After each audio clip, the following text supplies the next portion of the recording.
Estimados alumnos, muy buenos días.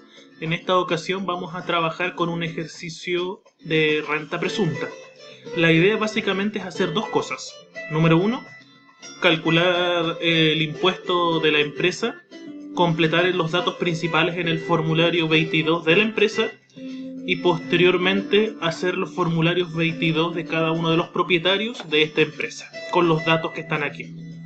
Por lo tanto, vamos, manos a la obra. Primero que nada, es una organización que se dedica al transporte de carga y que tributa en renta presunta. Me dan los siguientes datos. Tiene dos socios. Ellos se han comprometido a pagar 30 millones de capital, 15 y 15. Sin embargo, lo efectivamente aportado por cada uno es distinto. De los 15, el socio López ha aportado 8 y de los 15, el socio Meléndez ha aportado 12. Me dicen que el avalúo fiscal del bien son 10 millones y el valor comercial son 20. Y que los ppm pagados por la empresa son 250.000 pesos. Por lo tanto, cuando tenemos una empresa con renta presunta, no se hace el típico formato de renta líquida imponible, sino más bien que la base imponible es exactamente igual al 10% del avalúo fiscal o del valor fiscal del bien. En este caso, como el valor fiscal del bien son 10 millones de pesos, el monto en este caso sería 1 millón. Esa sería nuestra base imponible del impuesto, 10% del avalúo fiscal o del valor fiscal. A ese le calculamos el impuesto de primera categoría, que son 25%, y a eso le restamos los distintos créditos, que en este caso sería el ppm. Por lo tanto, si se dan cuenta, el ppm fue exactamente igual al impuesto, por lo tanto el impuesto de primera categoría a pagar son 0 pesos. ¿Cómo rellenamos esta información en el formulario? Primero que nada, tenemos que ir al reverso, es decir, desde la línea 48 en adelante. Y ahí podemos encontrar una línea que es específica para lo que es el impuesto de primera categoría sobre rentas presuntas, y este caso sería la línea 56. En el código 187 se registra la base imponible, que sería el 10% del avalúo fiscal, 1 millón de pesos.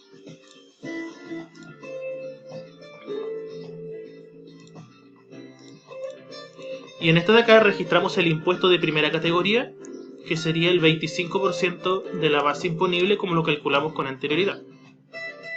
Eso es todo lo que se registra en la línea 56, porque no tenemos ninguna otra cosa a excepción de lo que va en la línea 73, que serían los pagos provisionales, 250.000 pesos.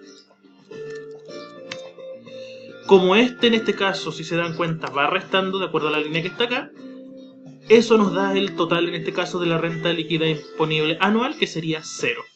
Por lo tanto, 250.000 pesos de impuesto de primera categoría, menos los 250.000 pesos de ppm de la empresa, eso nos daría un total de 0 a pagar. Y eso sería todo lo que habría que registrar en el formulario de esta parte para la empresa de renta presunta. Ahora bien, con esta información podemos continuar. Sucede que el sistema de renta presunta, el monto de la renta líquida imponible presunta en este caso, que es 1 millón, debe ser atribuida directamente a todos los dueños de esta empresa en renta presunta, con la intención de que en ese mismo periodo tributario se grave con el impuesto global complementario o adicional según corresponda. Por lo tanto, la pregunta es, del millón de pesos, ¿cuánto es lo que le corresponde al socio López y cuánto es lo que le corresponde al socio Meléndez? Entonces, total de renta de la empresa tenemos 1 millón de pesos, que es la renta líquida imponible, en este caso correspondiente acá. Segundo, necesitamos saber qué porcentaje de capital es el que posee cada uno de los propietarios. En este caso, lo que necesitamos comprender o calcular es cuánto es el capital que ha aportado cada uno de estos socios. ¿Por qué? Porque en base a ese capital aportado vamos a determinar cuánto del millón de pesos es lo que se va a llevar cada socio. En primera instancia, se hace con el capital efectivamente pagado. Entonces, siempre que hay que hacer este tipo de cálculos, hay que hacerlo con el capital pagado. En este caso, el socio López ha aportado un total de 8 millones de pesos y el socio Meléndez un total de 12.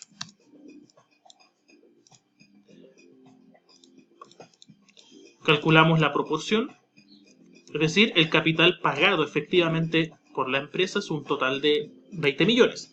Así que dividimos 8 en 20, 0,4 o 40%. 12 millones aportados de un total de 20 me da 0,6%, 0,6, o sea, si lo expreso en porcentaje, 40 y 60. Por lo tanto, del millón de pesos total que generó la empresa con renta presunta, el socio López se lleva el 40% de forma atribuida, de acuerdo al capital que éste aportó.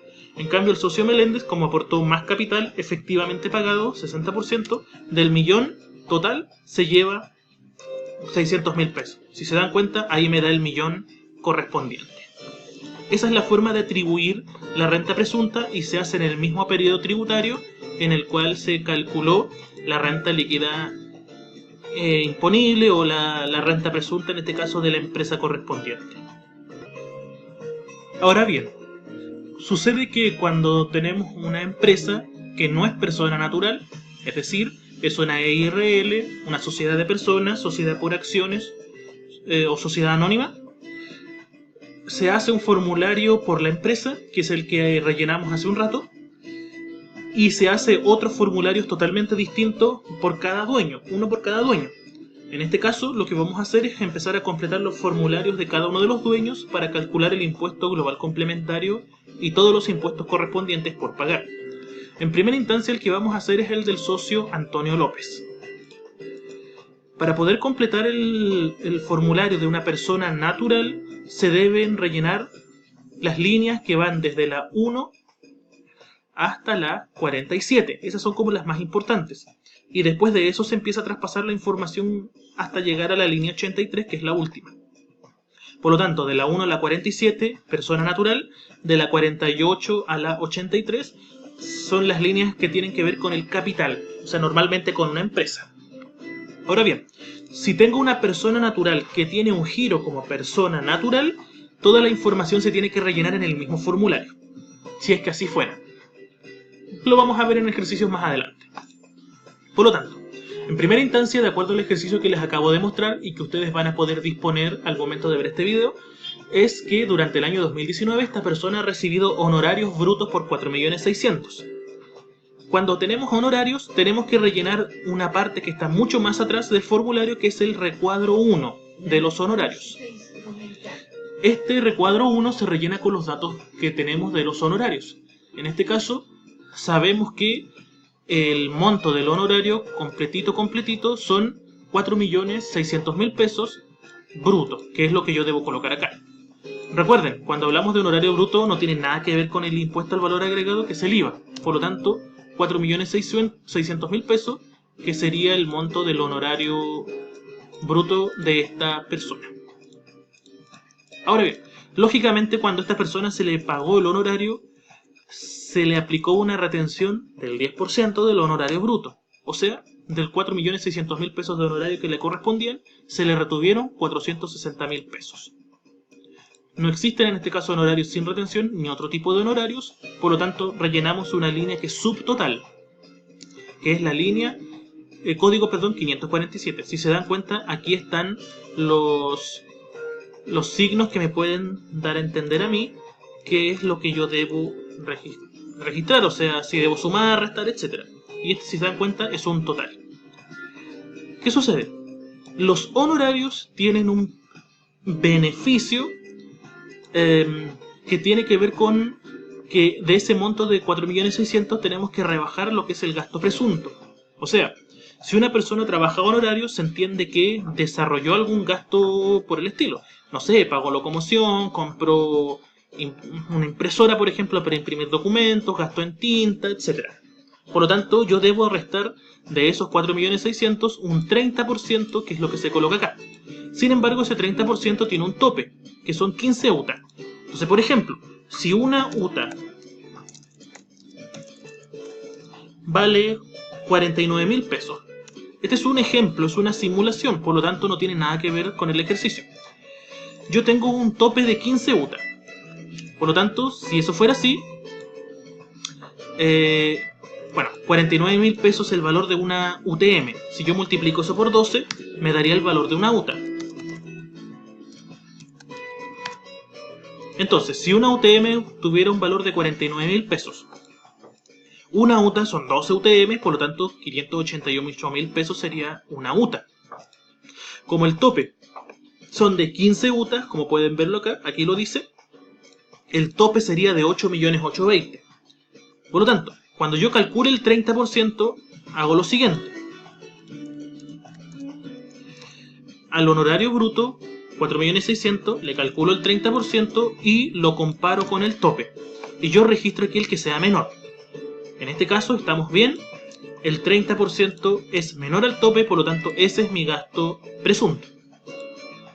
Imagínense qué hubiese pasado si el honorario bruto fueran, en vez de 4.600.000, 40.600.000.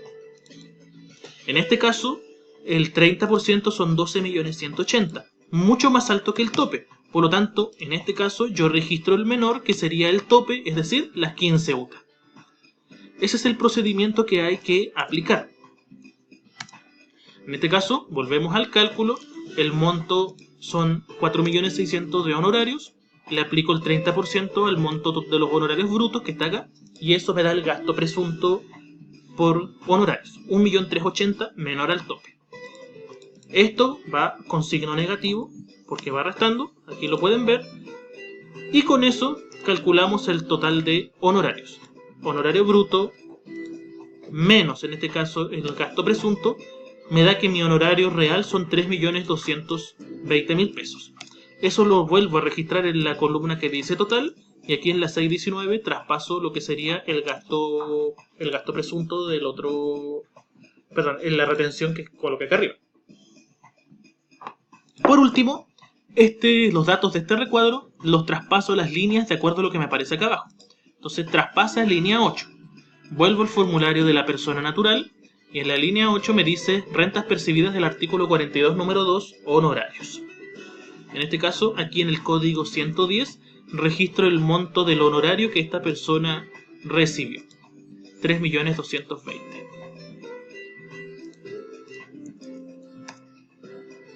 Por otro lado, si se dan cuenta, la retención de 460.000 pesos se te tiene que traspasar a la línea 76, código 198.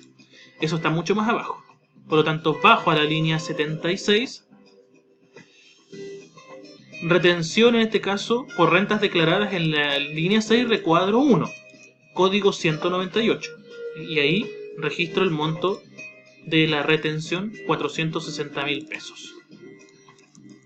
Esto que estoy borrando, chiquillos, por si acaso es un error de la fórmula del Excel. Y traspaso a la columna código 611.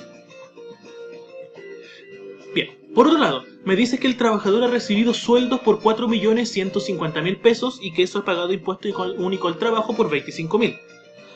Todos los sueldos se tienen que registrar